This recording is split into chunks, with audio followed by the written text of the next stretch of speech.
अस्सलाम वालेकुम, मैं हूं मोहम्मद इस्माइल रफ़ीक। इस वीडियो में हम ओरेकल एपेक्स के अंदर जो हमारे प्रोसेस होते हैं, उन प्रोसेस के हवाले से हम डिस्कस करेंगे।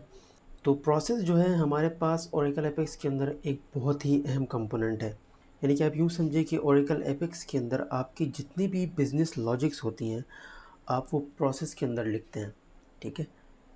अच्छा, तो यहाँ पर देखें, ये तो हमारे वो प्रोसेस हैं जब हमने फॉर्म क्रिएट किया था और उसको एडिटेबल बनाया था। वो फॉर्म हो या हमारे इंटरेक्टिव ग्रिड हो, तो उसको एडिटेबल बनाने के अगेंस्ट में ये प्रोसेस खुद ही क्रिएट हो गए थे, ठीक है? तो ये एक टेम्पलेटेड प्रोसेस है जो कि डीएमएल ऑटोमेटिकली परफॉर्म करता है। लेकिन इसके अलावा भी और भी बहुत सारे प्रोसेस होते हैं। यानी कि अगर मैं इस प्रोसेस को सिलेक्ट करूं और इस टाइप की एलओवी को देखूं, तो आप देखेंगे यहाँ पे और भी मल्टीपल प्रोसेस हैं।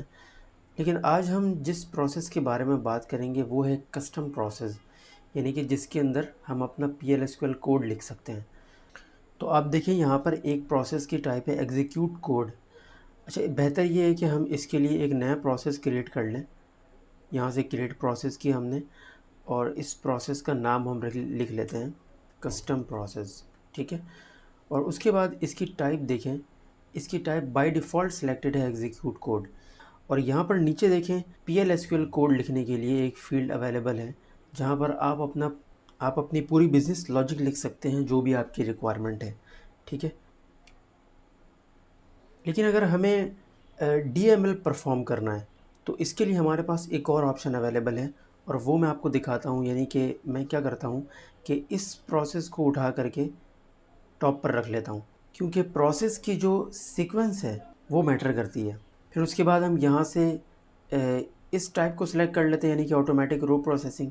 अच्छा, ऑटोमेटिक रो प्रोसेसिंग के अंदर भी हम अपना कस्टम कोड लिख सकते हैं डीएमएल परफॉर्म करने के लिए। तो उसके बाद मैं यहाँ से रीजन सेलेक्ट कर लेता हूँ, मुझे जिस रीजन पर ये प्रोसेस चलाना है। तो मैं प्रोजेक्ट सेलेक्ट करता हूँ, ये हमारा प्रोजेक्ट रीजन ये वाला है, यानी कि जो मास्टर रीजन है। और उसके बाद जो टारगेट टाइप है, वो रीजन सोर्स के बजाय मैं क्या करता हूँ, PL/SQL कोड कर लेता हूँ। और यहाँ पर ये जो PL/SQL कोड लिखने की फ़ील्ड है, इसके अंदर मैं यहाँ पर कोड लिखता हूँ। जी, तो अब ये कोड देखें कि मैंने यहाँ पर क्या किया है। एक हमारे पास वेरिएबल होता है जो कि एपेक्स खुद मेंटेन कर रहा होता है, एपेक्स रो स्टेटस के नाम से। तो हम इस वेरिएबल को चेक करेंगे कि इसके अंदर क्या वैल्यू पड़ी है।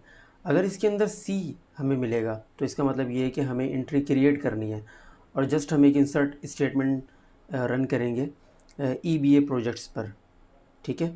और उसके सारे फील्ड को हमने यहाँ पर रख लिया है। और उसके बाद हमारा हमारा जो पेज आइटम है, उसका रेफरेंस हमने इस बाइंड वेरिएबल के थ्रू किया है, कि कुलन लगा करके उस पेज आइटम का नाम, ठीक है? ये हमारा तरीका है किसी आइटम को रेफरेंस करने के लिए ओरेकल एपेक्स के प्रोसेस के अंदर। और इसी तरीके से अगर हमें उस वेरिएबल के अंदर यू मिलता है, तो इसका मतलब ये है कि हमें एंट्री अपडेट करनी है, तो हम अपडेट का प्रोसेस चलाएंगे। और अगर हमें डी मिलता है, तो हम डिलीट का प्रोसेस चलाएंगे, ठीक है? इसको हम ओके करते हैं। और एक काम हम ये करते हैं कि जो हमारा प्रोसेस है, जो कि ऑटोमेटिक क्रिएट हुआ था, तो ये रीजन सोर्स के बेस पर ये डीएमएल परफॉर्म कर रहा है। तो अभी तो हमने इसके डीएमएल को परफॉर्म करने के लिए अपना प्रोसेस एक लिख लिया है। तो इसको भी हम क्या करते हैं कि इसको डीएक्टिवेट कर देते हैं। और वो किस तरीके से करेंगे कि सर्वर साइड कंडीशन में अगर इसकी टाइप जो है वो हम नेवर कर दें, तो इसका मतलब ये है कि ये प्रोसेस अब एग्जीक्यूट नहीं होगा, ठीक है? इसको सेव करते हैं, और अपने इस प्रोजेक्ट्स वाले रिपोर्ट से हम एक एंट्री को एडिट करते हैं। और एडिट करने के बाद अगर हम इसके बजट को चेंज करें, तो क्या हमने अभी जो प्रोसेस लिखा है वो काम कर रहा है या नहीं कर रहा है। तो इसको सेव करते हैं।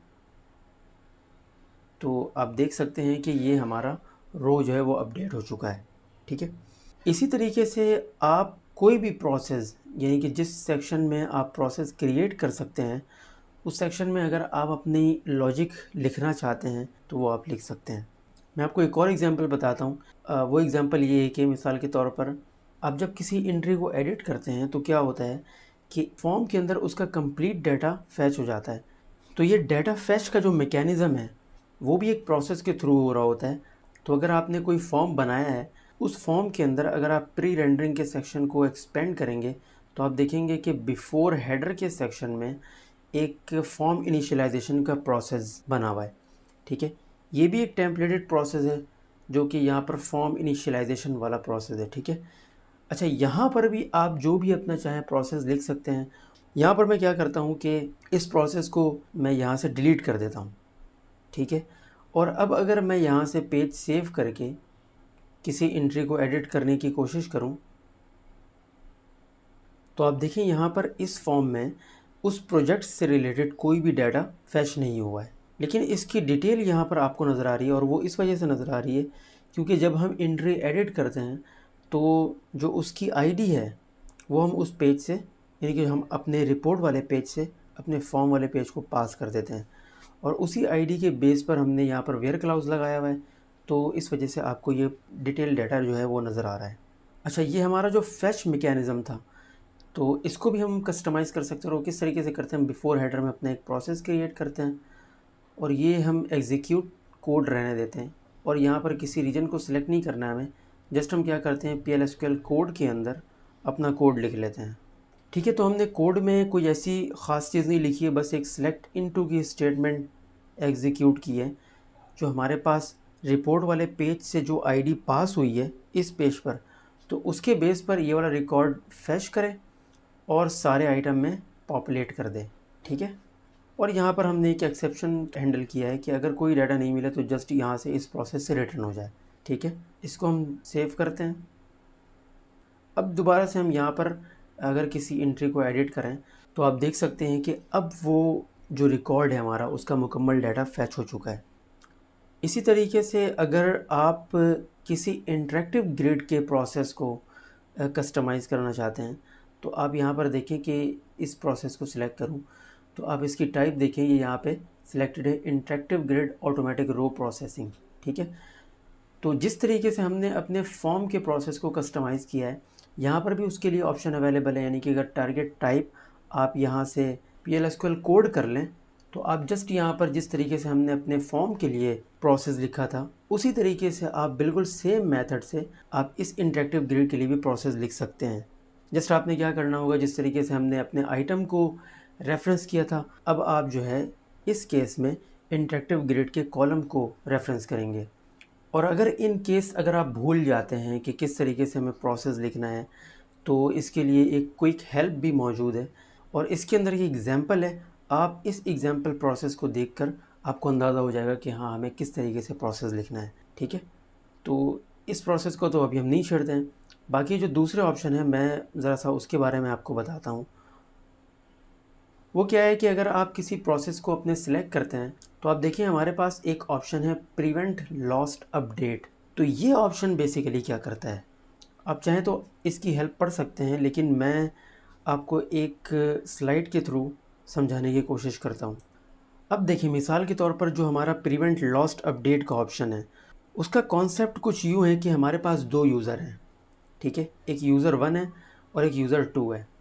अब क्या होता है कि यूज़र 1 हमारे पास वो एक एंट्री को फैच करता है, ठीक है। यानी कि उसने 101 की एंट्री को फैच किया एडिट करने के लिए, या किसी भी तरीके से उसने उस एंट्री को गेट कर लिया अपने पास। फिर उसके बाद यूज़र 2 भी क्या करता है कि उसी सेम एंट्री को अपने पास एडिट करता है या फैच करता है। अब यूज़र 2 चाहता है कि वो 101 की जो एंट्री जो उसने एडिट की है उसकी सैलरी को वो अपडेट कर दे, ठीक है। तो वो अपडेट करता है और इसकी सैलरी 50,000 से 65,000 अपडेट कर देता है। अब इसके अपडेट करने के बाद चूँकि ये एंट्री यूज़र 1 के पास भी ओपन है, अब यूज़र 1 ये चाहता है कि वो भी इसकी सैलरी को अपडेट करे।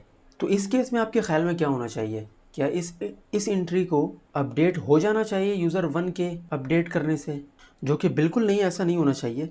इस एंट्री को अपडेट नहीं होना चाहिए, बल्कि यूज़र 1 के पास किसी टाइप का कोई एरर आना चाहिए कि भाई ये एंट्री जो है ऑलरेडी अपडेट हो चुकी है।